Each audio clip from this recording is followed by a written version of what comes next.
Cool. Hey there. So today I'm super excited to bring to you Krista Michell. I knew her back in the day as like a crystal healer. Now she's a crystal channeler, and she just has like so many cool, amazing gifts to share with the spiritual intuitive community who especially is into crystals. So thank you for being here, Krista. Thank you. I'm really looking forward to being here. I And I am love, here. I'm looking forward to our conversation. exactly. I think the channel's already started. But please go on. If my eyes closed, you know what's happening. Right, right. Yeah, I know. I've been following you a while. I'm familiar.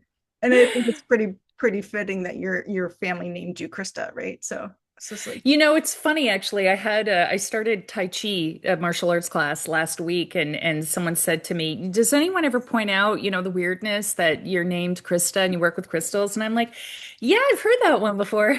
of course, I'm sure. And my last name is Foot, and I kind of ground people, so Ah, oh, it's not I love accidental. that, Yeah, which is a very important medicine. yeah, yeah. So before we hit record, I was telling Krista how I've been following her and consuming her information for, I guess the better part of 10 years now, and that she's even in my Reiki manual as a recommended resource. So, Hmm. so from the protection classes you taught many years ago, and then the books you've published, and then just kind of watching your career evolve over the years has been awesome. So I'm really grateful to like have this interface with you now. But so I'm just curious, like where it all started for you, because I like to kind of peel it back for people who are new on their spiritual journey to be like, okay, so those turning points where you're like, okay, something's different about me, or like this is where being redirected by spirit to like take this career path versus another one. Like what's your past, and how did it all come together?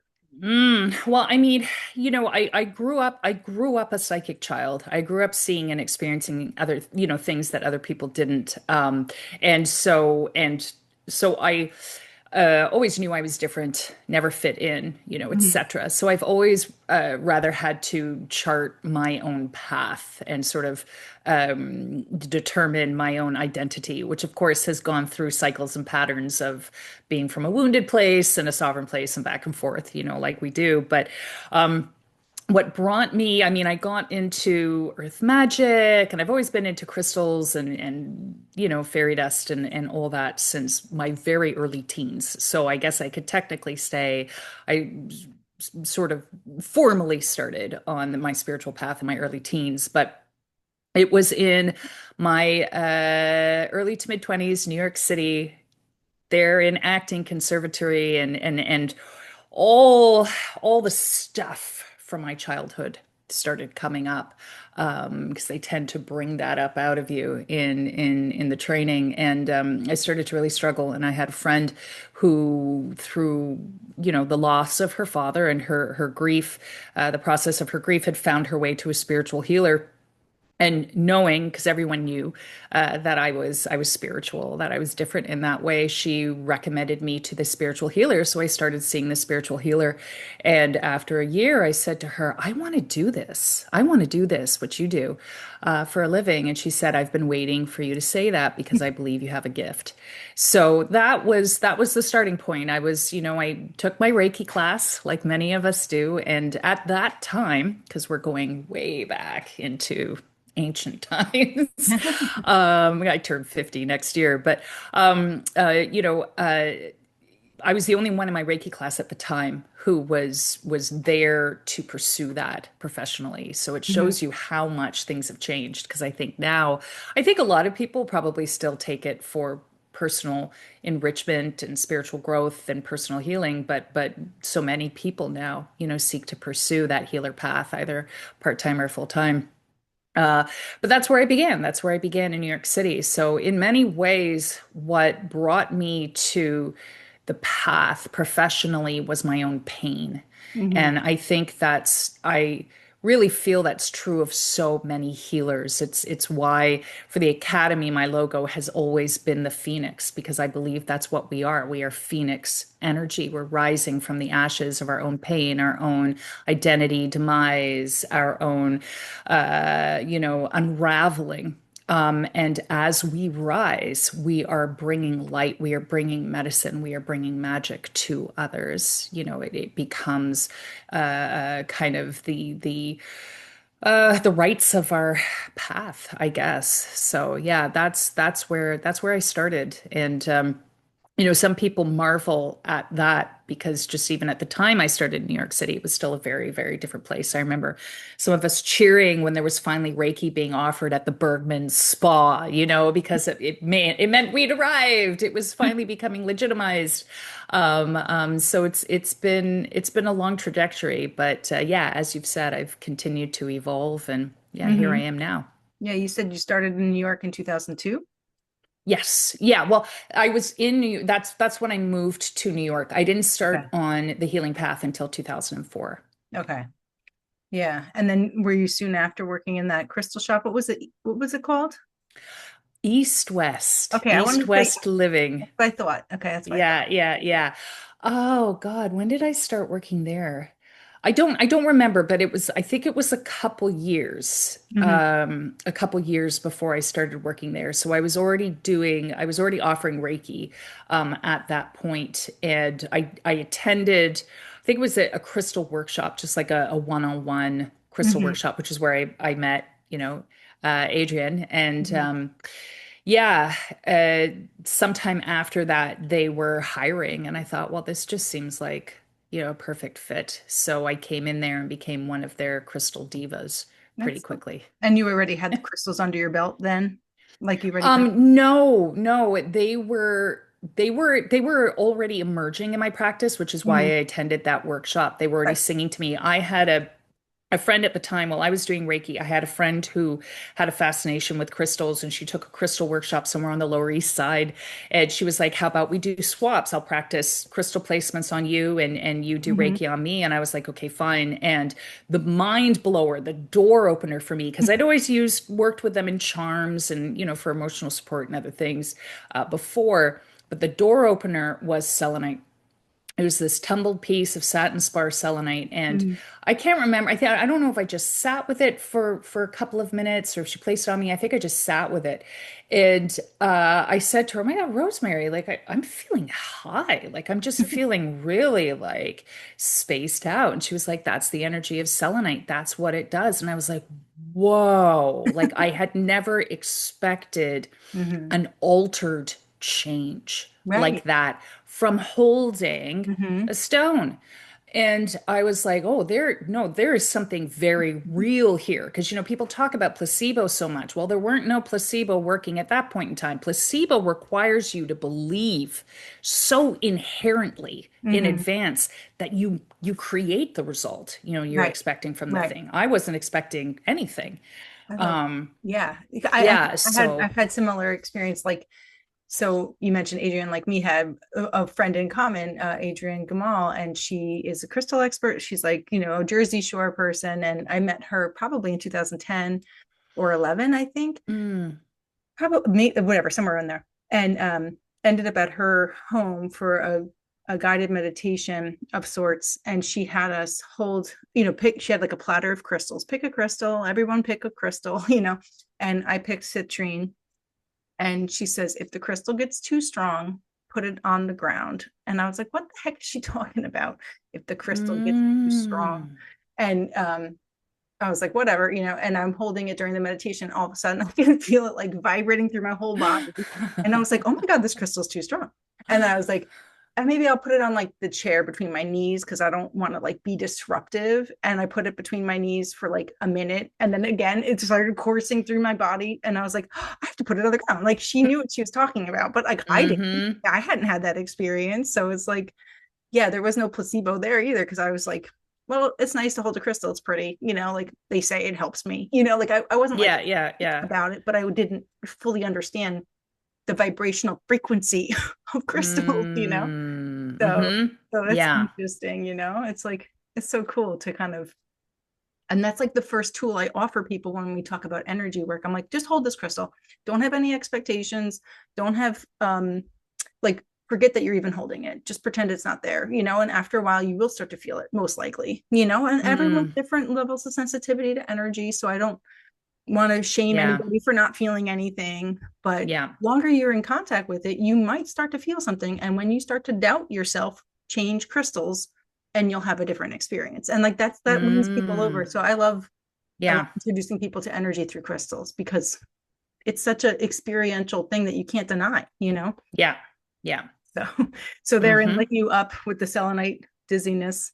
Oh yeah, yeah. And from then it was like it ignited something within me, and slowly but surely they just ended up taking over my whole practice and integrating into my whole practice. And so that's why I always say I'm crystal taught, because I am. Yeah. They have taught, they, apart from that 101, 2-hour afternoon workshop, I have just, I've been in their halls, their kingdom of knowledge and energy and wisdom, and it's been quite a trip.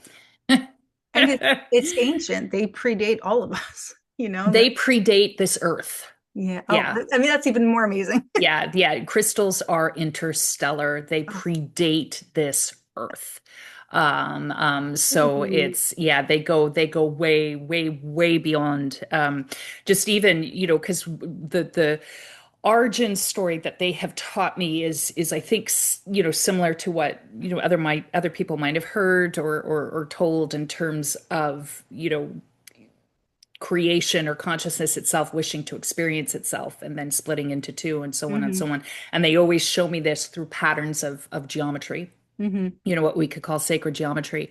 And they are the embodiment of Hmm. those patterns and of those shapes. And so there's a part of me that believes that as physicalized form began, they may have been one of those first forms, because they're based so intimately and atomically on sacred geometric patterns. So yeah, they're old.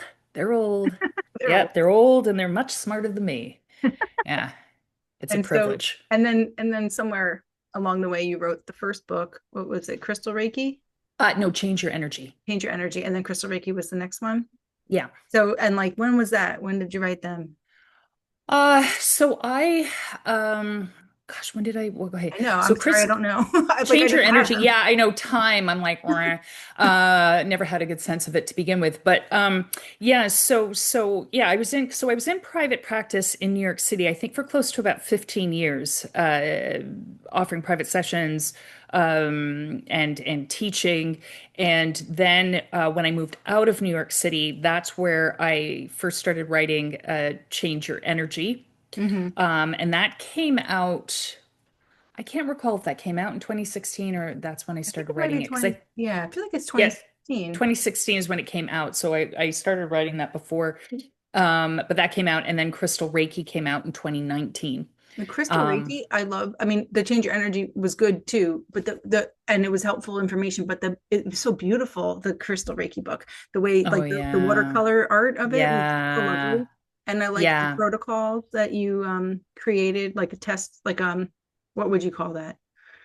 Where you're like, okay, a The prescription. layouts. Yeah, Yeah, the yeah, layout. the layouts on the body. And yeah, I mean, change your energy. I had spoken of change your energy, I think, for about 5 years before finally sitting down to write it. And my my purpose of that book entirely was I wanted anyone, anyone, just even like single mom in the Midwest who's got no spiritual background but who's struggling, can open up that book and can find something that can help her in a very real way. Hmm. And so it was meant to be accessible that way, but also to start anchoring in um, combinations and protocols and ways of working with crystals that had been used and proven in the field, so to Hmm. speak. So I knew if you pair these crystals, I know you're going to get that result because I've seen 100 other people in my practice get that result, through my clients, through my Right. students.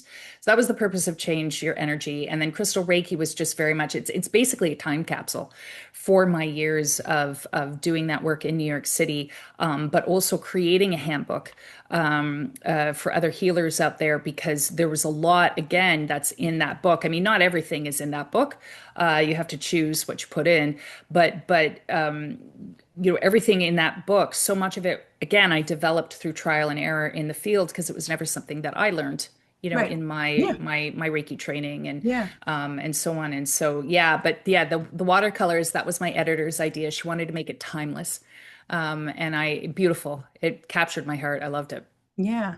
Yeah. And then later, not that you said throw it all away, but you kind of were like, well, pivot in, and now I'm channeling the crystals directly. So it's like it serves a purpose, and it's helpful to have the teachings that you've taught, and they're still relevant and, like you said, timeless.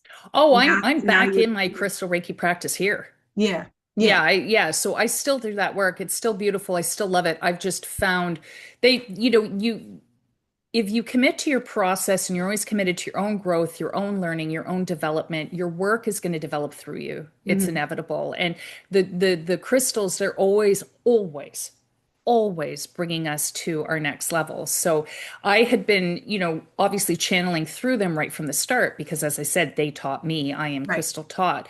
But more and more, again, just like they took over my Reiki practice, and I'll say channeling because yes, it's mediumship in terms of wisdom and guidance, but it's also channeling their energy very Mhm. differently. It evolved from channeling it into, our energy centers, our chakras, to channeling it right down into our cells, right down into our cellular memory, right down into our DNA, and then how that impacts every level of our being, including our energetic field, including our reality. So it's kind of gone again, I guess we could say sort of interstellar hyperspeed, light speed in that direction now. Mhm. So yeah. I love it. I mean, because I was thinking about this the other day. Like I make grids a lot. That's a thing that Hmm. I do. And the other day I was remembering how the very first grid I made, it was like the crystals were like yelling at me, we all want to be in the line, Ah. color coded up your massage table. I was like, okay. So I took all the crystals I had and Mm. just put them in the line at my massage table. So that was my very first grid I made like Mm. 15 years ago or something. And then Hmm. from there, it's like, Adrian actually told me that the grids I make are like channeling light language. I'm like, okay, Mm. believe you. Yeah. Like I just being Yep. used, and I'll make them and then I'll understand what the message was. I don't always know, you don't know what you're doing when you're doing it, when you're channeling a lot of times. Hmm. Hmm. Maybe you Hmm. get a little tip off, but you have like a vague idea, but then it comes together and you're like, oh, wow. So, Yeah. When you allow the higher intelligence of nature, to mhm, work through things, that's where it comes alive. That's where the energy flows. So you'll see a lot of grids, like I see a lot of grids out there, and I have for years, and I'm sure you have too, where they're pretty patterns and mandalas, but you can mhm, look at it and know right away the energy's dead. There's no flow, you mhm. know? Whereas when you let them speak to you, again, they know what they're doing. Yeah. And all of a sudden you get that flow. When Hmm. did you flip the switch to realize that they were their own consciousness? Oh, that's a really good question. Um,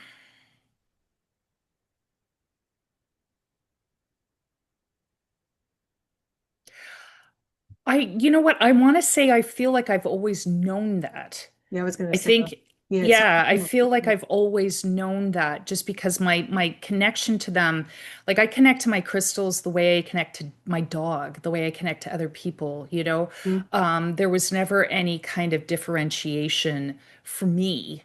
Um, I think where I started to speak of it, where I started to, I guess, claim it in my work, and speak of it, I guess would be at the maybe somewhere near the 20 end of the 20 teens, Mhm. something like that. Yeah.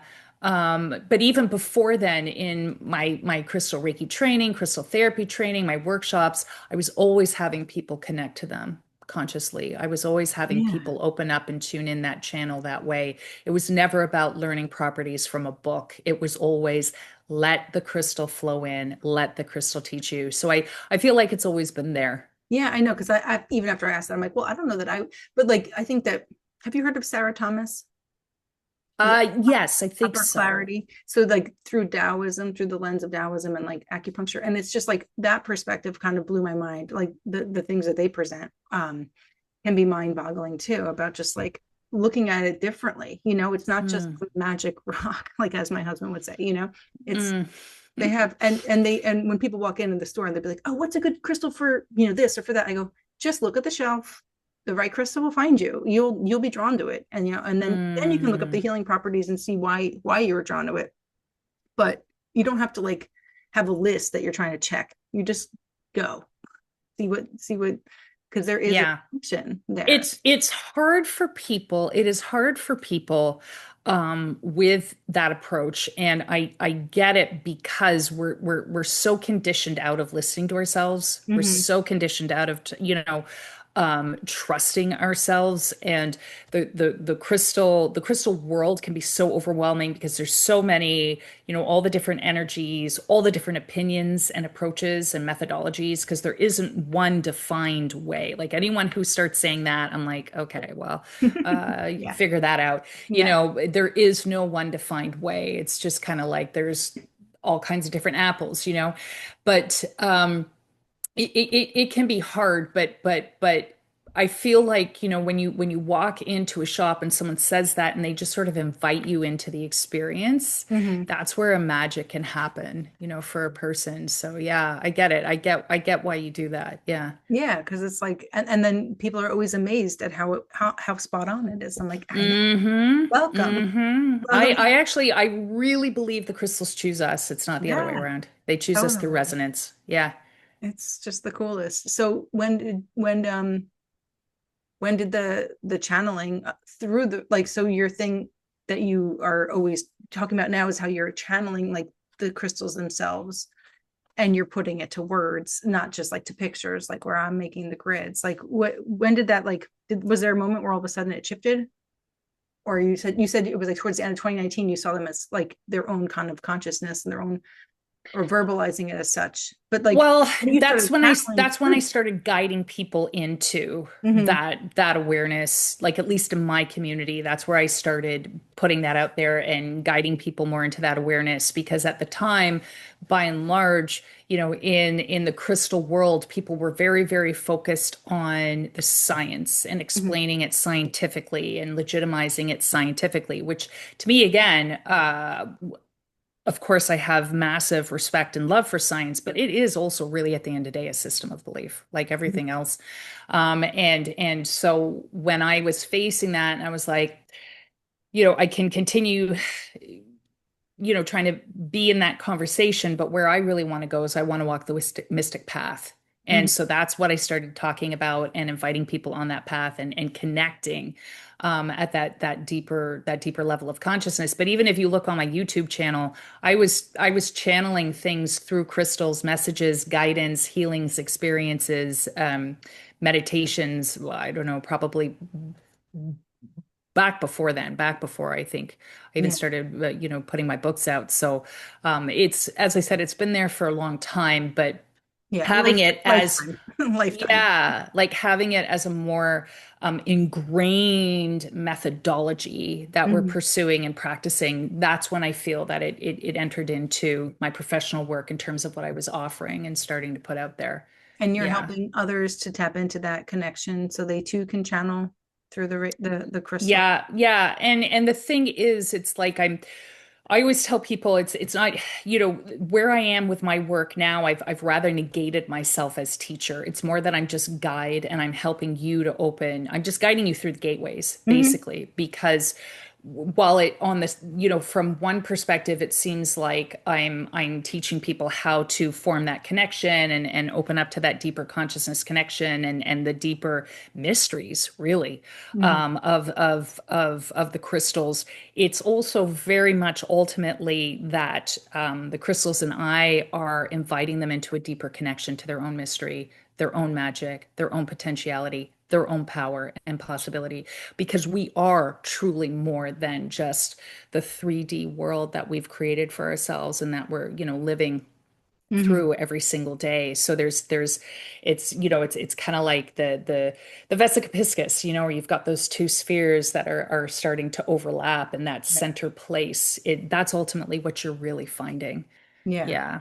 Yeah. Yeah. So I get a lot of mediums who study with me, but I also get a lot of clinical psychologists who study with me, and because it's about getting into those deeper hidden places. Hmm.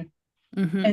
And that's, I mean, that's neat, the overlap, because I know I have like lots of nurses and therapists as clients. So, Mm-hmm. makes Mm-hmm. sense. This is like and teachers of special ed or art, those are like the teachers that are drawn to me, like OT, speech pathologists, so Yeah, yeah, it's kind of yeah. neat to overlap, like the healer umbrella. Oh yeah. Mm-hmm. Um, I was curious if you wanted to like tell people about the school, the online school that you have, and like what that Mm-hmm. encompasses and what that looks like. Yes.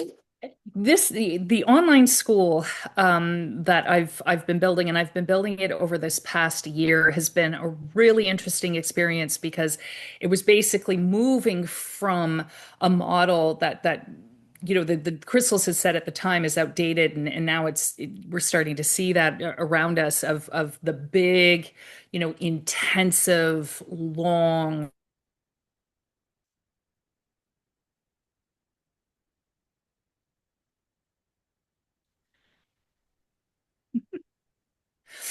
All right, all right. So yes, you had asked me about my online school, and as I was saying, it's been a process. But basically, what the crystals had me do near the end of last year is they had me begin to dismantle the old structure that we had of the big, intensive, long, expensive training programs, because they were saying that they were telling me that they're essentially, they're becoming outdated because people are learning differently. They're learning more quickly, and they want to learn in a more experiential, embodied Mhm. fashion.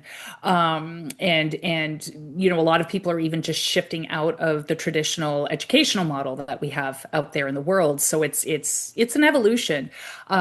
So they had me just completely let everything fall like a house of cards.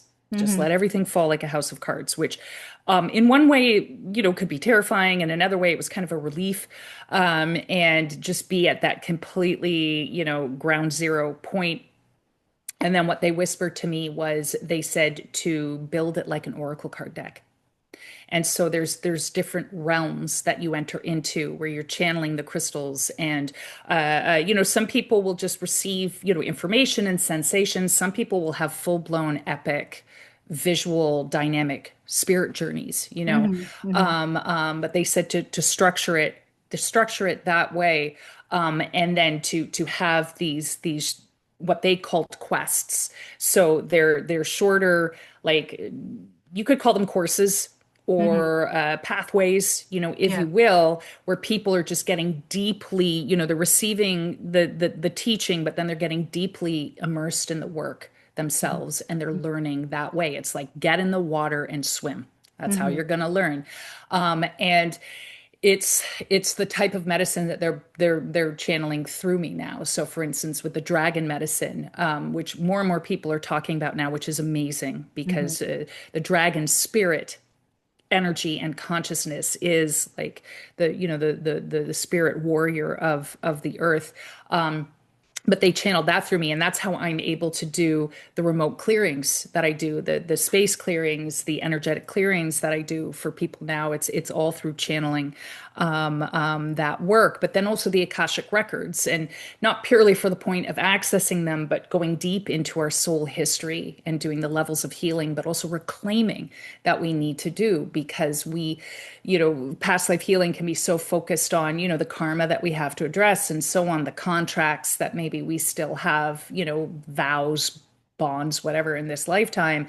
But we've also had tremendous lifetimes where we've triumphed, Mhm. where we were masters of great things, where we had beautiful experiences, and we need to reclaim those memories as well. Right. So, whether it's ancestral, whatever it is, it's essentially bringing us into, I could say, deeper or maybe different levels of healing with crystals, sort of more on a deep unconscious and cellular level, getting into those multiple light strands of our DNA with crystal frequency, because crystal frequency is amazing. It's always stable. And Mhm. it resonates, as at different levels and speeds of vibration and frequency. And so they just naturally entrain our energetic field and our consciousness to these different realms, these different spirits. So it makes the work much easier.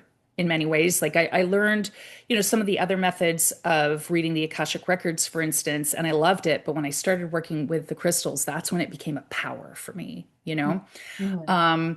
but it's also deepening us into those levels of healing that are very difficult to access through more traditional forms, let's say, of therapy or even energy healing, because we're getting deep down into what's operating in our consciousness. Mhm. What's holding us back there that's really hard to get to. So that's what the online school is. It's very mystical, it's very transformative, but there's also, ultimately what the crystals say is they're here to help activate our potential, our power, our magic. They say we are the miracle.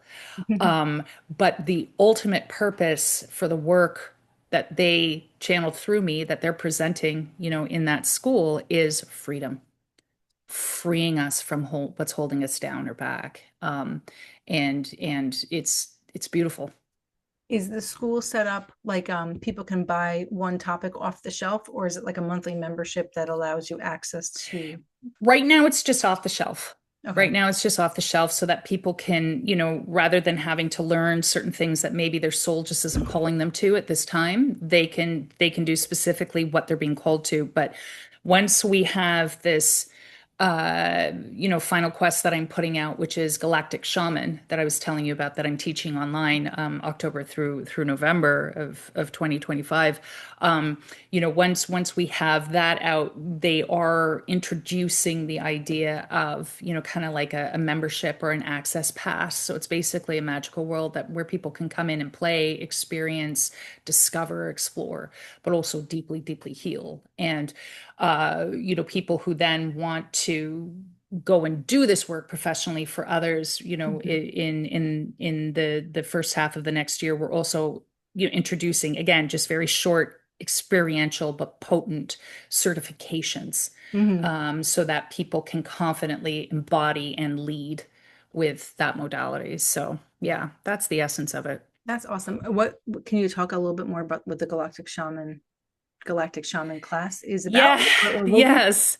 Yeah, so it's funny. I laugh because there was a time when I first started on my spiritual path where angels were beyond my woo-woo threshold.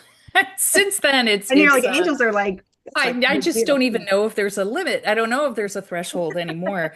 But yeah, so Galactic Shaman is for people who are awakening to the possibility of having, of us as humans having cosmic origins Right. on this earth, and what our lifetimes and what our origins may have been, Like the different star, like, interstellarly yeah, the speaking. star seed aspect. Yeah, star seed. Yeah. But also, what darkness, because my purpose ultimately is, I'm like, I'm the storm that's moving through the darkness and that's Mhm. saving people through the darkness, is how I would sum myself up. And so it's about, what darkness maybe is still encoded in us that's impacting us here. Again, it comes back to that thing about freedom. So Galactic Shaman Part One is about introducing people to this work and opening them up to channeling through the crystals. Because, again, as I mentioned, crystals are older than the Earth. They exist in outer space. They have for millions of years. Right. They are interstellar. There are crystals in all planetary systems. There are crystals, even if they're not in physical form, they are in all planets. So Mhm. when we start to learn to channel through them that way, you can channel the spirit consciousness and energy medicine of Jupiter, Yeah. of Mars, of the star system you believe that you came from your star family or teachers who are there. And it's what the crystals say is their keys. So it's all about working with these different resonant frequencies through these crystals that entrain and open up our channels in certain ways, our Mhm. consciousness in certain ways that align us with these things and facilitate that channeling. And again, while we're encountering, these different states of consciousness, these memories, et cetera, the crystal energy is also simultaneously channeling into our cells, into our cellular memory, into our DNA. So there's all levels of healing that are happening all the time. So with Galactic Shaman, I'm teaching people how to open up to channel and journey, spirit journey into the celestial realm of consciousness, to meet with their star teacher and guides, to be initiated into their galactic dragon medicine, which is the level of dragon healing and consciousness we can connect with that's extra terrestrial, and exploring and healing our starseed origins. So, yeah, and again, all of this has formed really organically through my work with them and things that were coming through. And admittedly, in the beginning, visions I was having and experiences I was having and coming back out. And like, I have absolutely no idea what that was. There was a war. I was blue. There were these things happening. And then, I'd share it with, some people in my private community, and they'd be like, "Oh, so and so on YouTube talks about that. That's Lyran, or that's blah blah blah." And I was like, "Oh my God, these memories just started opening up." That kind of blew my mind. But because of the nature of who I am, I started to also see, oh, there's things we have to heal here. There's Yeah. things we have to clear.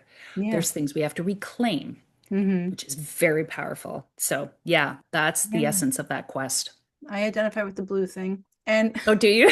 yeah, Oh, good. It's always good to know you're not alone. and even like a blue avian thing too. Like, Oh, yeah. oh, There's it's black all blue. avians Yeah. too. Okay. I Yeah, had I've I had seen a those as memory where I well. saw I like looked at I'm like, oh, I got feathers. Okay. Yeah. Mm-hmm. Mm-hmm. It's Mm-hmm. different. And I'm told that is more rare. I Oh, have really? a yeah, I have a client actually who's got black avian Hmm. lineage. It's yeah, it's interesting. It's very It different. is. It is. Very different. It stretches your mind, that's for sure. For sure. And when you mentioned something about like darkness or whatever, it made me think of this story. I had a client recently that triggered me because she has like there was something about her that I felt like she had like an evil thing running through her and it made me Uh, uncomfortable. And I was venting about it to my teacher who's super tuned in, and she highlighted, instead of just listening like a normal friend would listen, she pokes it right through and sees it. She's just like, I think this has to do with you having an evil lifetime and you being an evil person. And I was like, oh mm-hmm. shit. And then she like Mm-hmm. some theta healing work on me, and somewhere I forget, I just remember the sentence like I forget how she prodded it, but the answer was like, because I'm good at it, and I like it. Like it was like, why would life be, life would be boring if you were normal. It's good, it's fun to Mm, be evil, I'm good at it or something. I was like, oh my God, that's mm, within me.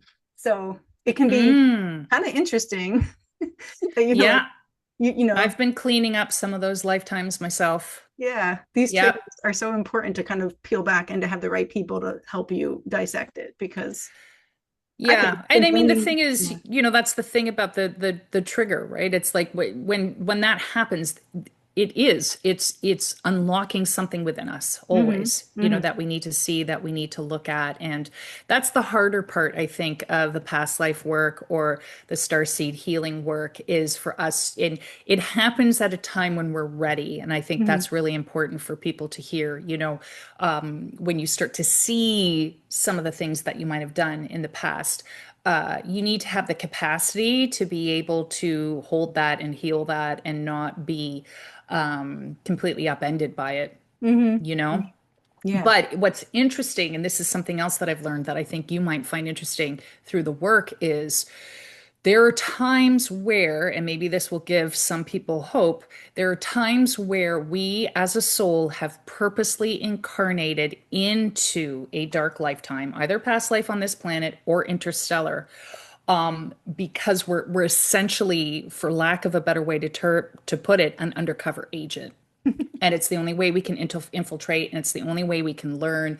There's stories of, like, for instance, the astral net that had been around the Orion system at one point in time to trap souls. We won't get into that whole rabbit hole, but it's like, ultimately, how do you learn how to dismantle that? Well, you've got to go in and find out how it actually works, which means you've essentially got to go undercover, right? Yeah. So there are dark lifetimes that we've lived that have been with that purpose, which is kind of another mind blower, but Yeah. it's cool. And it also, in a very strange way, is logical. as Spock might say. Oh, that's so awesome. I love having, these kind of mind-bending conversations with people who can, hold that space for it and create Mm, space for it like you do for so many others. hmm Um, I guess so. Okay, so to conclude with, like, what if you said you're still doing private practice, you've reopened your private practice. So if people want to like connect with you and do work with you, what does the work with you look like? And then how do they reach you? Yeah, so what the work looks like is we get on a Zoom like we do here. Mhm. And usually what I ask for is the person to be holding a crystal. It doesn't matter which one it is. It Mhm. can even be like a rock that they found on the ground, but Right. holding a crystal, and that's how we establish like a direct energetic line between my crystals and theirs to channel into their cells. Because even in terms of our Akashic records, it's all in our DNA. That's amazing. It's I in a love. realm, yes, but we carry our records in our DNA, just like we Mhm. carry our ancestors in our DNA. Mhm. Um, so yeah, so it begins with that, and then I begin to channel, and depending on what it is they're seeking to address, the crystals will bring me into that spirit trance where I go into that realm, and I repeat and describe everything that's happening. And we access what information we need, what guidance the person needs. We affect whatever healing the person needs, even if it's breaking like a really dark, badass contract. I hope I'm allowed to use that word here. I don't know. Sure. But anyway, it came out and there we are. Whatever it is. And the whole time that I'm doing this work on this multidimensional plane, which is very, very real because this Mhm. work's very impactful, the Mhm. success rate is crazy high. At the same time, all of that energy has been being channeled into their cells, into their energetic body and their energetic fields. So that's what I do. If people are local around me, I do also offer my crystal Reiki sessions. And then, essentially how people find me is they find me on my website. Yeah. They find me on my website or, the relevant socials or whatnot, and just pop into my calendar, book an appointment, and away you go. I know that your handle is the Krista Mitchell. The Is Krista is Mitchell. your website also that, or is it just Krista Mitchell? I don't remember. It's Krista-Mitchell.com, Okay. Krista-Mitchell.com. Okay. Yeah, there's someone who's been sitting on KristaMitchell.com for 20 years, and I absolutely refuse them to give them $10,000 or No, I whatever it is they're know. asking for. I had done something with my work where I like did like a legal paperwork for something, Mm-hmm. and right after Karen Foot was taken, and it was like, I was, yeah, No. like whatever. So my website's just my business name, like Rebalance with Reiki, but Mm-hmm. it's so infuriating. There's a little bit Yeah. there where I was like, do I do the Karen Foot? Do I, like whatever. I think I ended up Yeah. doing the Karen Foot, but I was just like, it's just it was like linked to some account in China. You're like, they just got wind of my, like I trademarked something, it's just so annoying. Yes. Yep. Yep. It's a whole business. It's a business of its own. It is indeed. Forget the name of this crystal, but this is what I'm holding. It's got like little gray like lines through it. It looks like a Himalayan quartz, but it's not. I don't know which one it is, but this is what I have in one hand. It's not Herkimer. I don't remember what it's called. Tibetan quartz? It's what's that? Tibetan quartz? I don't remember the I name of was it. about to say it looks like Tibetan quartz to Okay. me, like what they call Mhm. Tibetan black quartz. And then hematite's on my other hand. Oh, that's very interesting. Hematite medicine is coming up so big for people right now. A lot of it has to do with the solar activity. Okay. Yeah. It's just comforting, it's grounding. Mm. And I grab two crystals when I do distance healing with people. I'll just be like, which two crystals represent this person? One, Mm. tune into their energy and do That's theirs. awesome. So yeah, Yeah. it's cool that you have like the crystal, like, okay, hold a crystal. It doesn't matter which one. Yep. And Yep. my son brought home this rock from Nice in France, and so Oh, soft. It has such a oh, gentle energy. It's just the best. yeah. I don't know that he gave it to me, but it's on my desk, and I've been It's yours now. We've stewarding it. And decided. yeah. But thank you so much for spending time with me, and people got to look out for what you're offering. This is really freaking amazing stuff. So if you're drawn, Cool. find her at the Krista Mitchell. And thank you. Oh, thank you. This was it was an awesome conversation. I really enjoyed it. So thank you so much, Karen, and I continue to wish you the best with all the amazing things you're doing. Yeah, right. Yeah. It's like a little bit Mm-hmm. at a time. We're here. We're here to Step by transcend life. step. Thank Mm-hmm. you. All right. Thank you. Bye. Bye, Bye. everyone.